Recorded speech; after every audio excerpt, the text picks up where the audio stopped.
پیارے دوستو، آج ہم آپ کے سامنے جاسوسی ناول کا ایک نیا سلسلہ رکھ رہے ہیں اور ہمارے ناول کا نام ہے مافیا، جس کو تحریر کیا ہے اقبال کاظمی صاحب نے۔ بہت ہی انٹرسٹنگ، بہت ہی تھرلنگ ناول ہے، وطن عزیز کی محبت سے آراستہ۔ تو چلیے سٹارٹ کرتے ہیں۔ وہ کمرہ 8 بائی 8 فٹ سے زیادہ بڑا نہیں تھا۔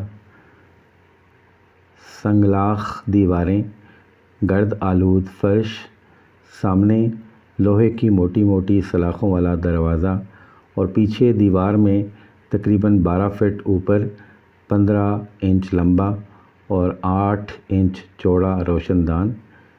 اس میں بھی لوہے کی موٹی موٹی سلاخیں لگی ہوئی تھیں۔ اگر اس روشن دان میں یہ سلاخیں نہ بھی ہوتیں تو میری صحت پر کوئی فرق نہیں پڑ سکتا تھا۔ بلی کا بچہ تو شاید اس میں سے گزرنے میں کامیاب ہو جاتا، مگر میں بلی کا بچہ نہیں، انسان کا بچہ تھا۔ 5 فٹ 7 انچ قد اور صحت مند جسم، مجھ جیسے ہٹے کٹے آدمی کے لیے اس روشن دان سے گزرنے کا تصور کرنا بھی دنیا کی سب سے بڑی حماقت ہوتی۔ اس روشن دان کا ایک فائدہ ضرور تھا کہ مشرقی رخ پر ہونے کی وجہ سے دن کے وقت وہاں سے کچھ دیر کے لیے دھوپ اور روشنی آ جاتی تھی اور میں آسمان کے کچھ حصے کا نظارہ کر سکتا تھا۔ سلاخوں والے دروازے کے سامنے ایک تنگ سی راہداری تھی، جس کی وجہ سے دن کے وقت بھی کمرے کا ماحول نیم تاریک سا رہتا تھا۔ یہاں بجلی نہیں تھی۔ شام کے وقت راہداری میں تو ایک طرف لالٹین یا کیروسین لیمپ کی مدھم سی روشنی نظر آ جاتی تھی، مگر میرا کمرہ تاریکی میں ہی ڈوبا رہتا تھا۔ گزشتہ 3 دنوں کے دوران میرے کمرے میں روشنی کا بندوبست بھی نہیں کیا گیا تھا۔ شاید اس کی ضرورت ہی نہیں سمجھی گئی تھی۔ جی ہاں، میں پچھلے 3 دن سے پتھروں کی دیواروں والے اس کمرے میں قید تھا اور میری نگرانی کرنے والوں کے دل ان پتھروں سے بھی زیادہ سخت تھے۔ ان 3 دنوں کے دوران انہوں نے ایک مرتبہ بھی مجھے اس کمرے سے باہر نہیں نکالا تھا، اور اس عرصے کے دوران میں اس کمرے کے چپے چپے کا جائزہ لے چکا تھا، بلکہ چپا چپا ناپ چکا تھا،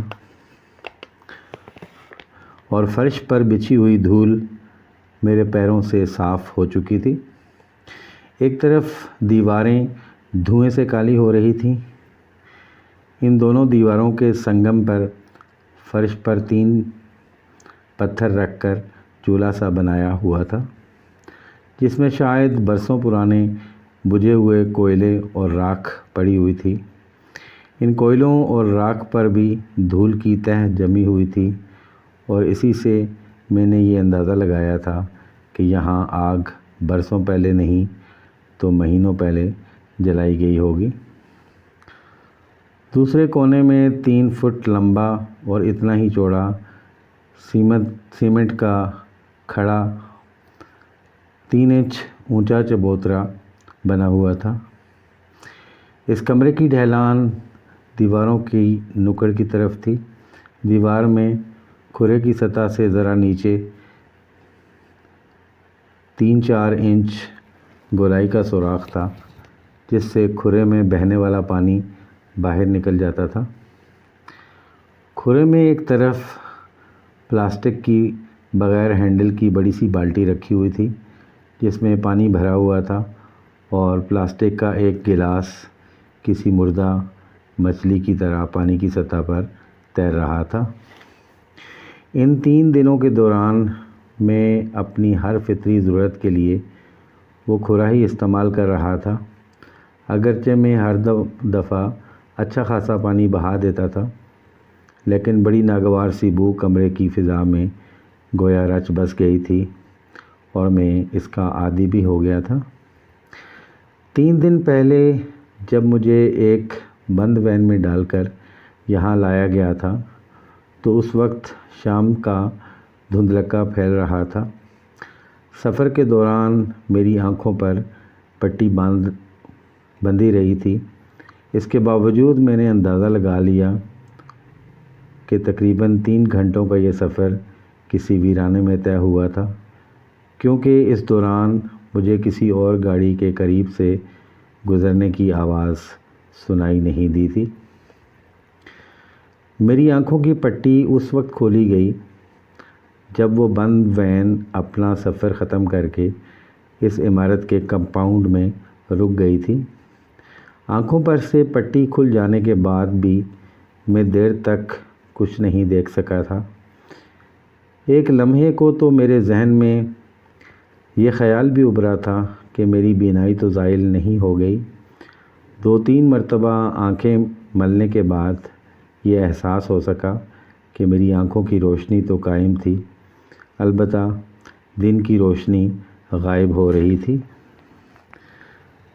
میں وین کے قریب کھڑا ادھر ادھر دیکھنے لگا۔ یہ بڑے بڑے پتھروں سے بنی ہوئی قدیم طرز کی کوئی عمارت تھی۔ بہت وسیع و عریض کمپاؤنڈ تھا۔ فصیل نما دیواریں کافی اونچی تھیں جو جگہ جگہ سے ٹوٹی پھوٹی نظر آ رہی تھی۔ بالکل سامنے وہی عمارت تھی جس کا طرز تعمیر دیکھ کر پرانے زمانے کے راجپوت راجوں مہاراجوں کا تصور ذہن میں ابھرتا تھا۔ ایسی عمارتیں انڈین فلموں میں اکثر دیکھنے میں آتی ہیں۔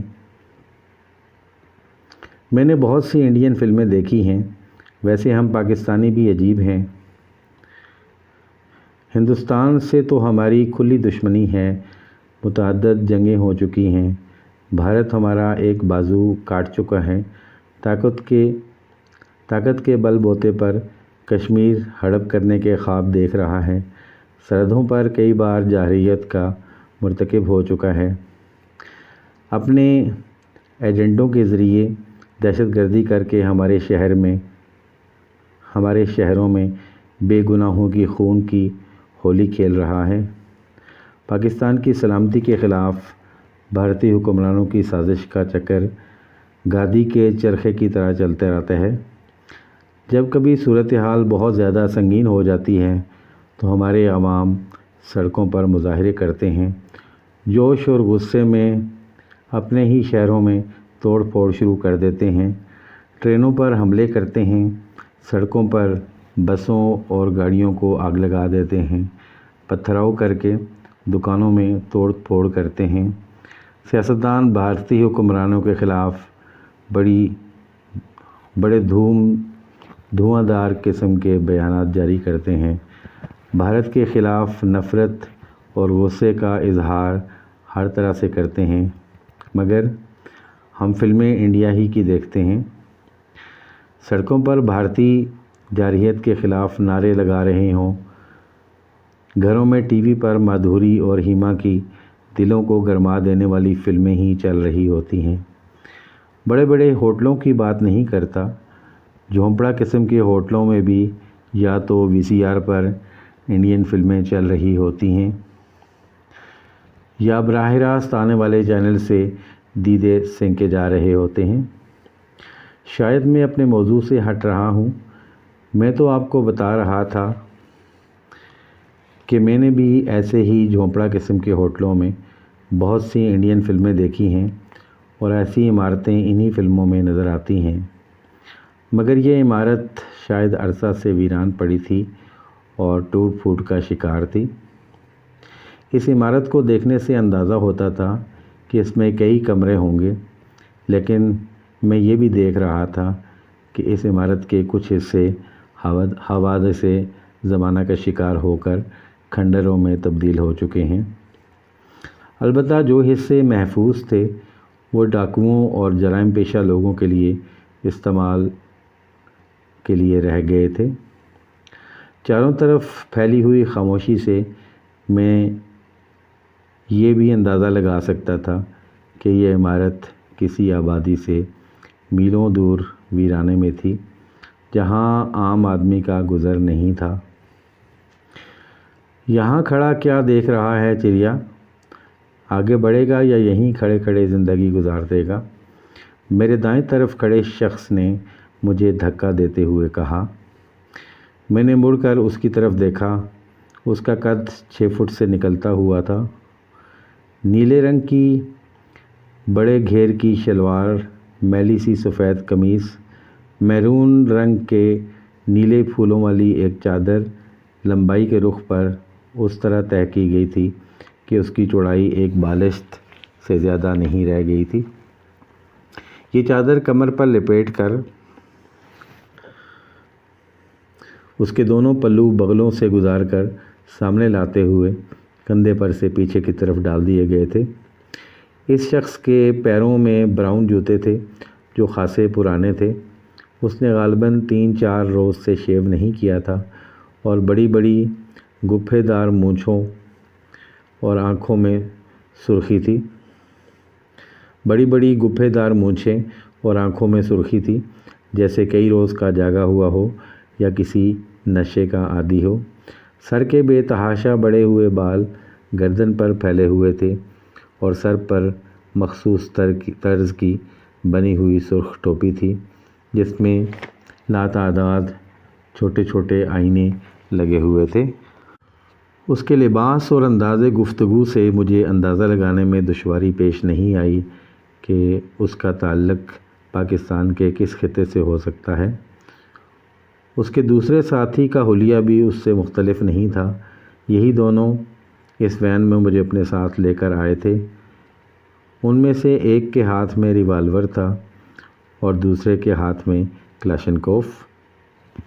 سامنے عمارت کے شکستہ برآمدے میں بھی انہی کے حلیے سے ملتا جلتا ایک آدمی کھڑا تھا۔ اس کے ہاتھ میں بھی کلاشنکوف نظر آ رہی تھی۔ وہ دونوں مجھے دھکے دیتے ہوئے برآمدے میں لے آئے۔ اس کو سنبھال آچر۔ میرے ساتھ آنے والوں میں سے ایک نے مجھے ایک اور دھکا دیتے ہوئے برآمدے میں کھڑے ہوئے شخص کو مخاطب کیا۔ چھوکرا بڑا غضبناک ہے، کہیں ایسا نہ ہو تمہاری غفلت سے ہماری ساری محنت پر پانی پھر جائے۔ کیا بات کرتے ہو میرا؟ آچر نامی اس شخص نے جواب دیا۔ آچر کے ہاتھ تو آیا ہوا باز بھی چڑیا کی طرح پر پھڑپھڑا کر رہ جاتا ہے۔ یہ چھوکرا کیا ہے؟ اسے تو میں ایسا سنبھالوں گا کہ خود اسے بھی خبر نہیں ہوگی کہ یہ کہاں ہے، اور اگر اس نے آچر سے پنجہ لڑانے کی کوشش کی تو ایسی مار لگاؤں گا کہ مرتے دم تک میرا نام نہیں بھولے گا۔ اور پھر اس نے اپنے کہے ہوئے پر عمل بھی شروع کر دیا، جس کے لیے میں تیار نہیں تھا۔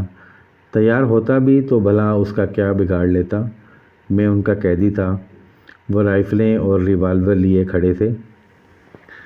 آچر نامی اس شخص نے گربکشتاً روز اول کے مصداق میری دھنائی کر کے مجھے یہ تاثر دینے کی کوشش کی تھی کہ میں جب تک یہاں رہوں شرافت سے رہوں اور ان کے سامنے ہاتھ تو کیا نظریں بھی اٹھانے کی کوشش نہ کروں۔ آچر کی پٹائی سے میرے ہونٹوں سے خون بہہ نکلا، جسے میں بار بار قمیض کی آستین سے پوچھ رہا تھا۔ وہ مجھے دھکے دیتے ہوئے ایک شکستہ محراب میں داخل ہو کر ایک تنگ اور تاریک سی راہداری میں آ گئے۔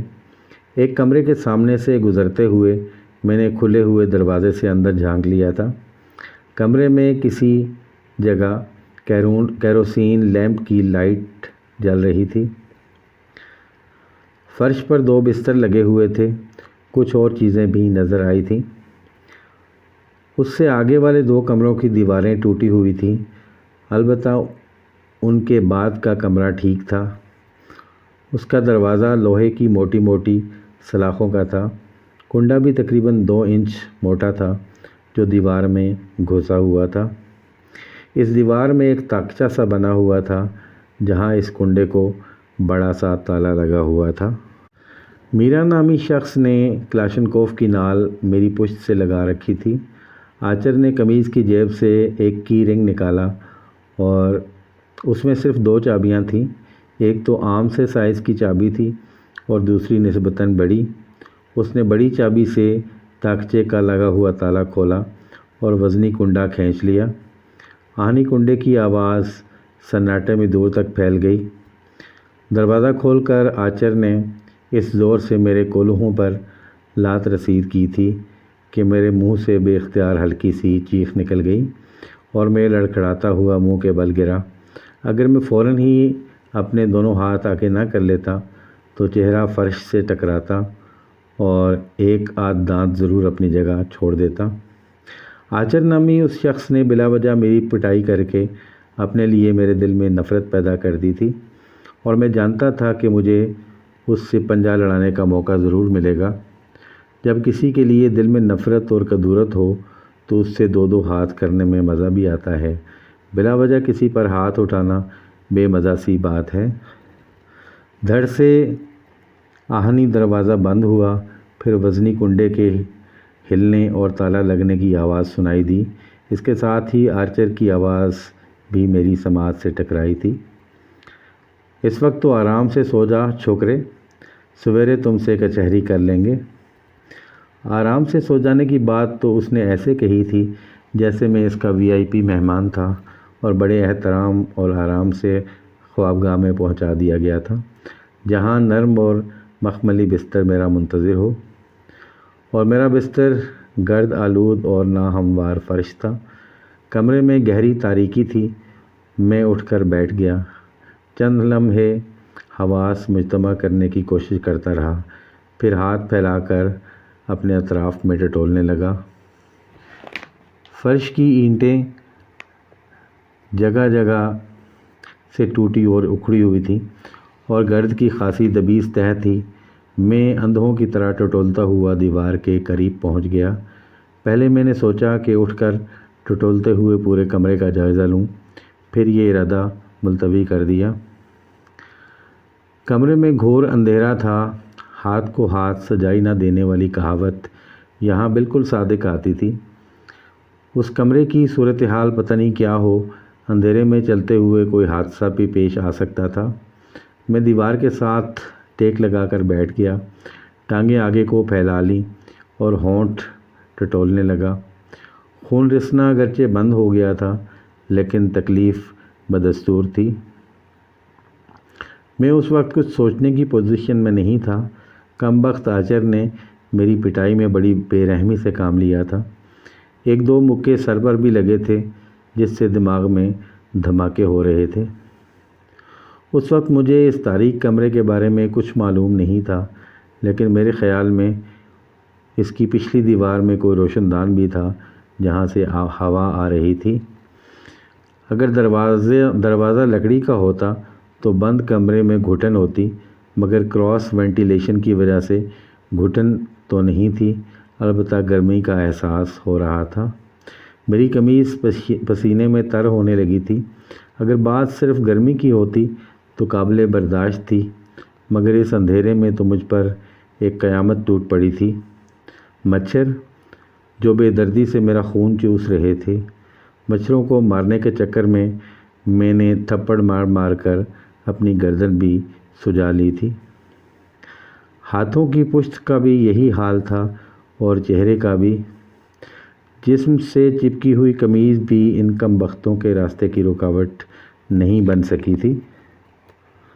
تقریباً 1 گھنٹہ بعد کمپاؤنڈ میں وین کا انجن سٹارٹ ہونے کی آواز سنائی دی، اور پھر وہ آواز بتدریج معدوم ہوتی چلی گئی۔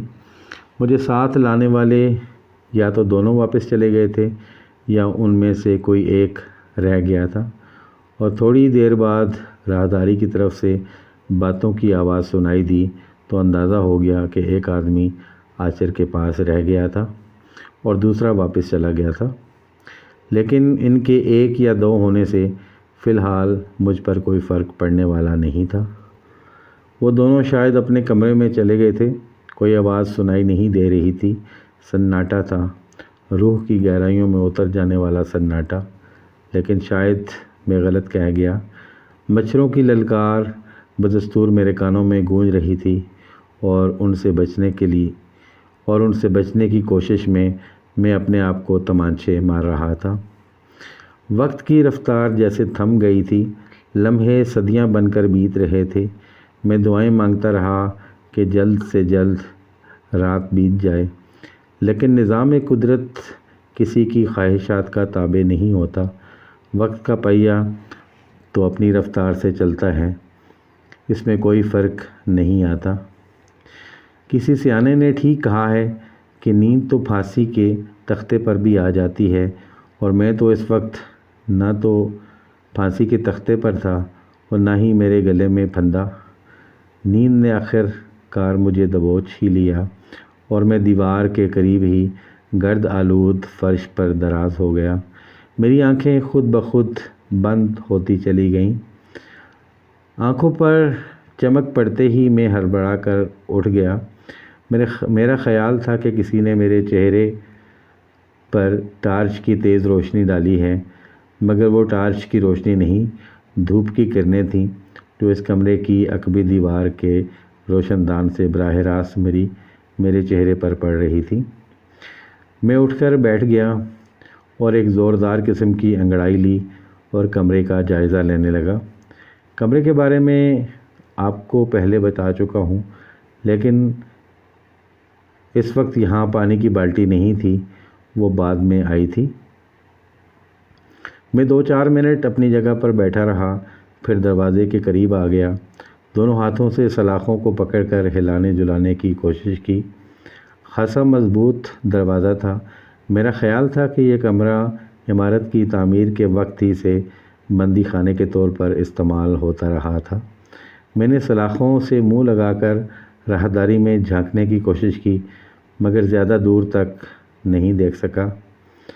میں نے کل دوپہر کو کھانا نہیں کھایا تھا اور ان کم بختوں نے بھی رات کو یہاں مار ہی کھلائی تھی، اور ظاہر ہے مار سے پیٹ نہیں بھرتا۔ اس وقت پیٹ میں کچھ اینٹھن سی محسوس ہو رہی تھی۔ آچر، میراں، میں زور زور سے پکارنے لگا۔ گزشتہ رات ان کی باتوں سے یہی 2 نام معلوم ہوئے تھے۔ کیا بات ہے چریا، کیوں کھپ مچاتا پڑا ہے؟ 1 منٹ بعد ہی آچر نام کا وہ شخص دروازے کے سامنے آ گیا۔ کچھ کھانے کو دو سائیں، پیٹ میں آگ سی لگی ہوئی ہے، تم لوگ اپنے مہمانوں کو ایسے ہی بھوکا رکھتے ہو؟ میں نے کہا۔ خود تو نواب صاحب 10 بجے تک سویا ہے اور ہر بات ہم کو سمجھاتا ہے۔ خود تو نواب صاحب 10 بجے تک سویا ہے اور بات ہم کو سناتا ہے۔ آچر نے کھا جانے والی نظروں سے میری طرف دیکھتے ہوئے کہا، ادھر بیٹھو، میں ابھی تیرے لیے کچھ کھانے کو لاتا ہوں۔ آچر واپس چلا گیا۔ میں سلاخوں سے لگا کھڑا رہا۔ تقریباً 10 منٹ بعد وہ دونوں واپس آ گئے۔ دوسرا میراں تھا۔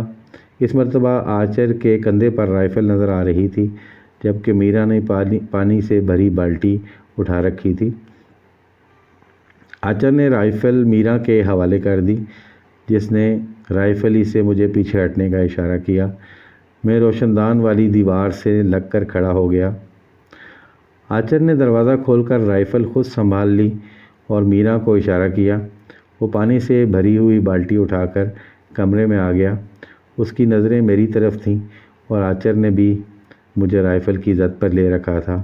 اس کا خیال تھا کہ میں کوئی حرکت کرنے کی کوشش کروں گا، لیکن میں اطمینان سے دیوار کے ساتھ ٹیک لگائے کھڑا رہا۔ بالٹی کھرے میں رکھ کر میراں نے اس کا ہینڈل نکال لیا اور باہر چلا گیا۔ شاید اس کا خیال تھا کہ میں بالٹی کے ہینڈل کو کسی وقت ہتھیار کے طور پر استعمال کرنے کی کوشش کروں گا، لیکن کمرے میں کونے میں پڑے ہوئے چولہے کے پتھروں کو وہ دونوں ہی بھول گئے تھے۔ آچر نے بڑی تیزی سے دروازہ بند کر کے تالا لگایا اور وہ دونوں واپس چلے گئے۔ میں مسکراتا ہوا کھرے کی طرف بڑھ گیا، ہونٹوں پر جمع ہوا خون صاف کیا، منہ پر پانی کے 2-3 چھپکے مارے اور گلاس بھر کر پی بھی لیا۔ میں نے منہ پوچھنے کے لیے پینٹ میں اڑسی ہوئی قمیض کھینچ کر باہر نکالی، چہرہ نیچے جھکایا، پھر ارادہ بدل دیا۔ گرد آلود فرش پر سونے سے قمیض بہت گندی ہو رہی تھی۔ اس مرتبہ ان کی واپسی میں تقریباً 20 منٹ لگ گئے۔ میراں نے گیہوں کے تنکوں سے بنی ہوئی چنگیر اٹھا رکھی تھی۔ جس میں توے کی پکی ہوئی ایک موٹی سی روٹی اور بہت گندے پلاسٹک کے مگے میں قہوہ تھا۔ میں دیوار سے ٹیک لگائے کھڑا تھا۔ دروازے میں کھڑے آچر نے مجھے رائفل کی زد پر لے رکھا تھا۔ میں گہری نظروں سے باری باری دونوں کی طرف دیکھ رہا تھا۔ ایسی صورتحال میں کوئی پنگا لینا خودکشی کے مترادف تھا، لیکن میں نے فیصلہ کیا کہ اگر کوئی موقع ملا تو میں اسے ضائع نہیں کروں گا۔ میرا میری طرف دیکھتے ہوئے آگے بڑھا۔ کمرے کے وسط میں پہنچ کر وہ رک گیا۔ کمرے کے اندر چلے آنا اس کی بہت بڑی غلطی تھی۔ وہ چنگیر فرش پر رکھنے کے لیے جھکا۔ اب یا کبھی نہیں، میں نے فوراً ہی فیصلہ کر لیا۔ ایک نظر دروازے میں کھڑے ہوئے آچر کی طرف دیکھا۔ میرا نے ایک غلطی تو یہ کی تھی کہ وہ کمرے کے وسط تک چلا آیا تھا، اور دوسری غلطی اس سے یہ بھی سرزد ہوئی تھی کہ میرے اور آرچر کے درمیان آ گیا تھا، اور میں نے اس موقع پر پورا فائدہ اٹھایا اور ایک لمحہ ضائع کیے بغیر جھکتے ہوئے میرا کی طرف چھلانگ لگا دی۔ میں نے میرا پر چھلانگ اس طرح لگائی تھی کہ گرفت میں لیتے ہوئے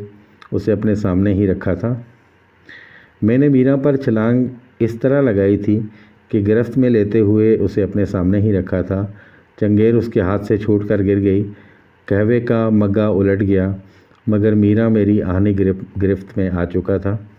میں اگرچہ اس کے نیچے تھا، مگر میں نے دونوں ہاتھوں سے اس کا گلا دبوچ لیا تھا۔ اس کے ساتھ ہی میں چیخ بھی اٹھا، آچر، اگر تم میرا کی زندگی چاہتے ہو تو رائفل پھینک دو۔ ایک لمحے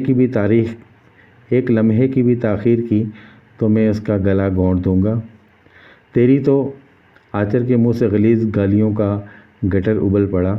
وہ میری ماں، بہن اور خاندان کے بھر کی خواتین سے زبانی طور پر غیر اخلاقی رشتے جوڑ رہا تھا۔ پھر وہ بھی آگے کو لپکا۔ میرا اگرچہ قد کاٹھ میں مجھ سے زیادہ تھا، مگر میرے شکنجے میں آ چکا تھا۔ میں ایک جھٹکے سے اٹھ گیا اور اسے اپنی ڈھال بنائے ہوئے دیوار کے ساتھ ٹیک لگا لی۔ وہ اپنے آپ کو چھڑانے کی کوشش کر رہا تھا، مگر اس کے گلے پر میری گرفت خاصی مضبوط تھی۔ آچر نے مجھے ڈرانے کے لیے چھت کی طرف رائفل کا برسٹ مار دیا، لیکن میں خوفزدہ نہیں ہوا۔ وہ گالیاں بکتا ہوا قریب آ گیا اور رائفل کے بٹ سے مجھے ضرب لگانے کی کوشش کی، مگر میں نے بڑی تیزی کے ساتھ میرا کو آگے کر دیا۔ رائفل کا بٹ میرا کے پہلو میں لگا۔ وہ بلبلا اٹھا۔ دوسرے وار سے بچنے کے لیے بھی میں نے میرا کو ہی ڈھال بنایا تھا۔ اس مرتبہ میرا کے منہ سے بہت غلیظ قسم کی گالی نکل گئی تھی۔ دوسری چوٹ کھا کر میرا بری طرح مچلا تھا۔ اس طرح اس کے گلے پر میری گرفت ڈھیلی پڑ گئی۔ اس نے دونوں ہاتھ میری کلائیوں پر رکھ کر زوردار جھٹکا دیا۔ اس کی گردن میری گرفت سے نکل گئی تھی، لیکن اس نے جو دوسری حرکت کی وہ بڑی خطرناک تھی۔ اس نے دونوں ہاتھ میرے کندھوں پر رکھ کر انگوٹھے دونوں طرف ہنسلی کی ہڈیوں کے قریب رکھ دیے اور پوری قوت سے دباؤ ڈالنے لگا۔ میں اپنے آپ کو لڑائی بھڑائی کا ماہر سمجھتا تھا، لیکن اس کمبخت میرا نے ایسا داؤ لگایا تھا کہ مجھے سینے میں سانس رکتا ہوا محسوس ہوا۔ میں اس کی کلائیوں پر گرفت جمائے اپنے آپ کو چھڑانے کی کوشش کر رہا تھا، مگر کامیاب نہیں ہو سکا۔ اس وقت مجھے میرا کے چہرے پر بے پناہ درندگی نظر آئی تھی۔ لگتا تھا وہ مجھے زندہ نہیں چھوڑے گا۔ میرے پاس اب بچاؤ کا صرف ایک ہی راستہ تھا۔ میں نے گھٹنا پوری قوت سے اس کی ٹانگوں کے بیچ میں مار دیا۔ اس نے بلبلاتے ہوئے نہ صرف میری گردن چھوڑ دی، بلکہ دونوں ہاتھ ٹانگوں کے بیچ میں رکھتا ہوا دوہرا ہو گیا۔ میرے گھٹنے کی دوسری ضرب اس کے جھکے ہوئے چہرے پر لگی۔ وہ ایک بار پھر چیخ اٹھا۔ میرا کے الگ ہو جانے سے آچر کو مجھ پر حملہ کرنے کا موقع مل گیا۔ اس نے رائفل کے بٹ سے میرے کندھے پر وار کیا۔ میں اس وقت دیوار سے ہٹ چکا تھا۔ رائفل کا بٹ میرے شانے پر لگا۔ میں لڑکھڑا کر ایک طرف ہٹا، لیکن اپنے آپ کو فوراً ہی سنبھال لیا۔ آرچر نے دوسرا وار کرنا چاہا تو میں نے رائفل پکڑ لی۔ اب ہم دونوں میں رائفل کے لیے کشمکش ہو رہی تھی۔ اس کا بٹ میرے ہاتھ میں تھا اور نالی آرچر کی گرفت میں تھی۔ میں نے ٹرائگر دبا دیا۔ کمرہ تڑتڑاہٹ کی آواز سے گونج اٹھا۔ رائفل کی نالی آرچر کے بغل سے پیچھے کو نکلی ہوئی تھی۔ گولیاں اسے کوئی نقصان پہنچائے بغیر سامنے والی دیوار کو ادھیڑنے لگیں۔ آچر کے منہ سے نکلنے والی گالیوں کی رفتار تیز ہو گئی تھی۔ اسے اپنی مادری زبان میں جتنی گالیاں یاد تھیں رائفل کی گولیوں کی طرح اس کے منہ سے نکل رہی تھیں۔ اس دوران میراں بھی سنبھل چکا تھا۔ اس نے میری پشت پر پہنچ کر 2 ہتھوڑے میری گردن پر اسیر کر دیا۔ میں کراتا ہوا منہ کے بل فرش پر ڈھیر ہو گیا۔ رائفل کا بٹ بھی میرے ہاتھ سے نکل گیا تھا اور اس سے پہلے کہ میں سنبھلتا وہ دونوں مجھ پر پل پڑے۔